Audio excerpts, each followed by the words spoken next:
간단하게 자기소개 좀 해줘. 일단 저는 진수 대학교 동창이고요. 저는 지금 서울에서 부동산 관련 시행사 다니고 있습니다. 근데 시행사에서는 무슨 일을 하는지 잘 모르겠네. 근데 이제 간단하게 얘기하면은 이제 뭐 건물을 하나를 세우려고 하면 하나부터 열까지 이제 다 시행사에서 그거를 이제 만들어서 그 건물을 세운다고 간단하게 생각하시면 되는데, 이제 이 과정에서 뭐 인허가 문제도 있을 거고 들어가는 돈에 대한 이제 사업 수지도 맞춰야 될 거고, 그래서 이런 하나부터 열까지를 모두 다 총괄해서 건물을 하나를 세우는 거를 이제 시행사가 주로 하는 업무라고 보시면 될 것 같습니다.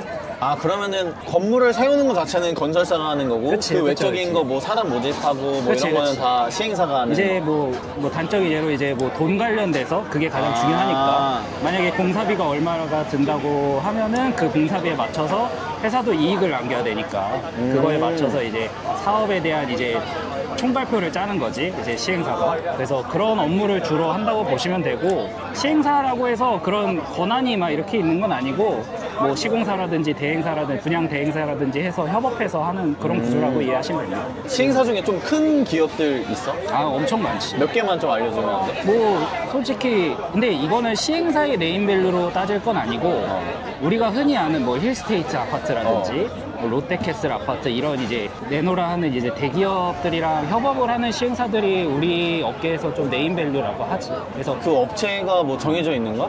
정해져 있는 건 아닌데, 어쨌든 PT라는 거를 진행을 하지, 수주를 하려면. 건설사들 뭐 우리가 흔히 아는 뭐 GS 자이라든지 힐스테이트라든지 삼성, 레미안 이런 데서 시행사를 이제 모집을 하는 거지. 이제 건설사에서 이제 우리는 요러요러한 이제 이익을 얼마를 남기기 위해서 이제 경쟁 PT를 붙일 거다.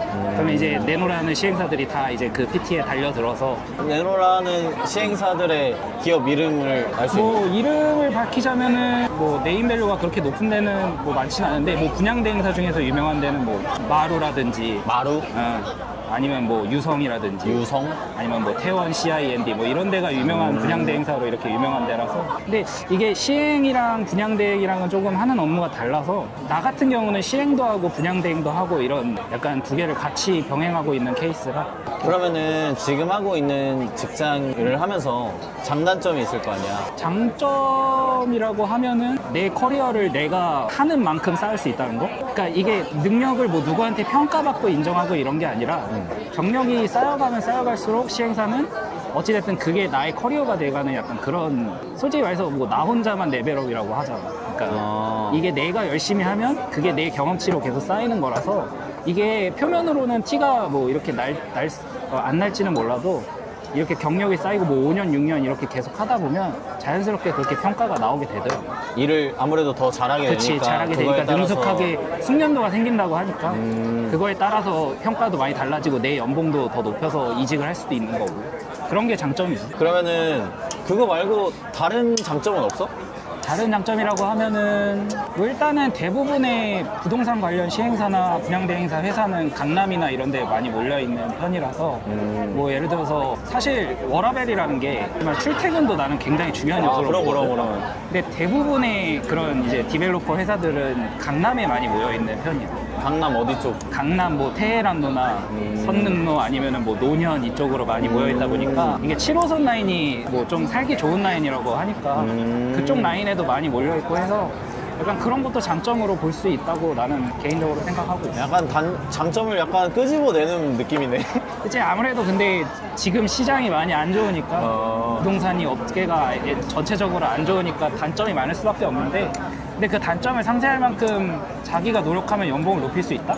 그러니까 이게 큰 장점이죠. 그래서 연봉은 이따 얘기하는 걸로 하고. 그치. 그러면은 단점은? 단점은 솔직히 말해서 지금 시장 상황이 제일 큰 단점인 거고, 부동산은 시장을 많이 타니까. 그래서 직격탄을 맞을 수 있는 업종인 거는 분명하고, 또 다른 단점이라고 하면은 아무래도 인력이 그렇게 막 많이 투입되는 그런 업종은 아니야. 예를 들어서 뭐 시행사라고 해서 뭐 인원이 많을 거라고 생각하는데, 사실 까놓고 얘기해서 한 20명 정도면 시행사 치고는 엄청 많은 인원이다라고 이렇게 아, 그러면은 인원이 없을수록 내가 해야 될 일이 존나. 그러니까 이게 내가 해야 될 일이 많아지니까 그게 이렇게 자연스럽게 내 경력으로 이게 이어지는 거지. 막 야근 많고. 그치. 근데 야근이 많은 것도 많은 건데 대신에 뭐 대부분의 부동산 회사들이 야근하면 추가 수당이나 이런 건 나오니까. 근데 뭐 추가 단점이라고 수당 치면 좀 나와도 그렇지. 솔직히 안 하고 싶으니까. 그치. 사실 뭐 일이 많으면은 몸이 힘드니까 일단 그렇게 되면.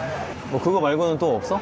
사실 내가 제일 첫 번째 말한 게 제일 큰 단점이야. 어떻게 보면 시장 상황이랑 너무 직격탄이 이게 연결이 견고하게 돼 있다 보니까 시장 상황에 따라서 뭐 그냥 휘청휘청하고 너무 휘청휘청 뭐 많이 잘리기도 하고 뭐 그러나? 권고사직도 많고 아, 실제로 그랬어? 봐온 것도 많고 내가 경험한 것도 많고 지금 다니고 있는 회사에서는 그렇게 그런 거는 심하진 않은데 뭐 주변에서 이제 같이 일하는 계열사나 이런 데서도 하루아침에 나랑 같이 업무를 보던 실무진들이 갑자기 인원이 뭐 교체가 된다든지 약간 이런 게 많지 이제 아무래도. 그런 고용 불안정이 그치. 그런 게 좀 내 의지와 상관없이 그냥 시장 상황에 따라서 그렇게 될 수 있다. 그게 좀 많이 큰 단점이긴 그거는 하지. 진짜 좀 무섭다. 네. 부동산 사이클은 원래 이렇게 되는 건데. 그렇지. 이게 뭐 분명히 시간 지나면 당연히 부동산도 좋아질 가능성은 다분한데 그렇다고 해서 지금 내가 막 이거를 좋아질 거라고 이렇게 판단할 수가 없어서.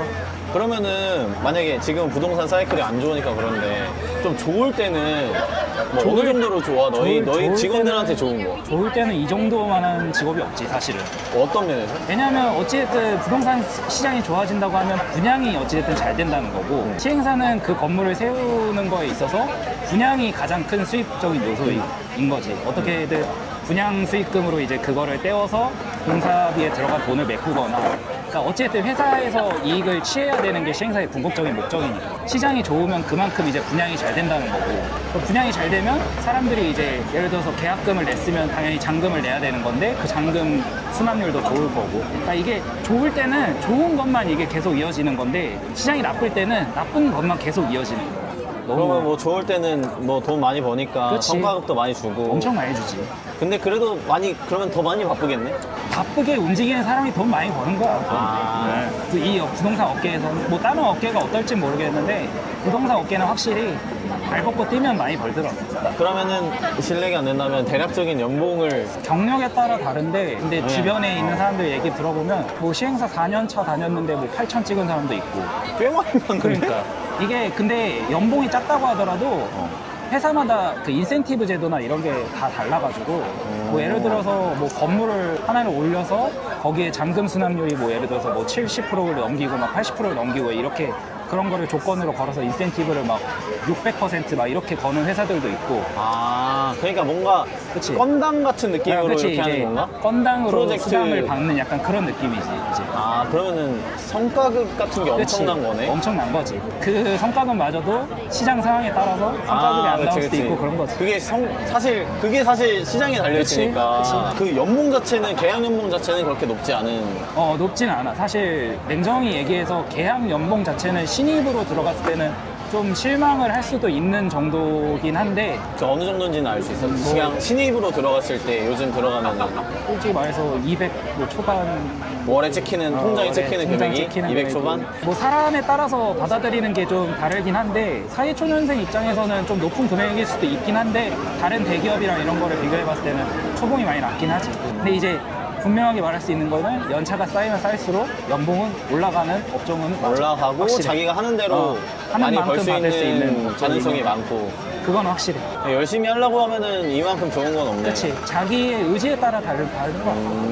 그러면은 마지막으로 이 일을 하고 싶어 하거나 뭐 그런 사람들한테 뭐 이렇게 하면은 잘 할 수 있다 뭐 이런 거 있어? 그러니까 이 업종을 해서 좀 성공을 하려고 하면은 엉덩이 붙이는 시간이 좀 길어야 되긴 해. 할수 꾸준히 있는? 할 수 있는 약간 그런 참을성? 왜냐하면 아까도 말했다시피 야근도 많고 혼자서 여러 개의 일을 처리해야 될 때가 아마 많을 거라서 그거는 본인이 감수하고 해야 되는 부분인데 분명한 거는 참을성을 길러서 조금이라도 한 3, 4년 정도 버티면 충분히 자기 몸값 부풀려서 이직도 할 수 있고 더 좋은 회사, 더 좋은 조건으로 갈 수도 있는 건 분명해서 그거는 장담할 수 있지.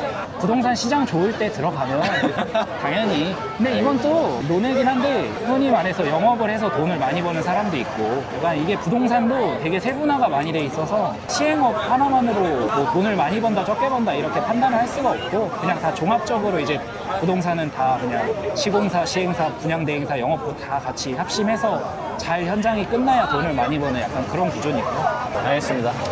인터뷰해줘서 감사합니다. 저야 더 감사하죠. 감사합니다. 즐거웠습니다.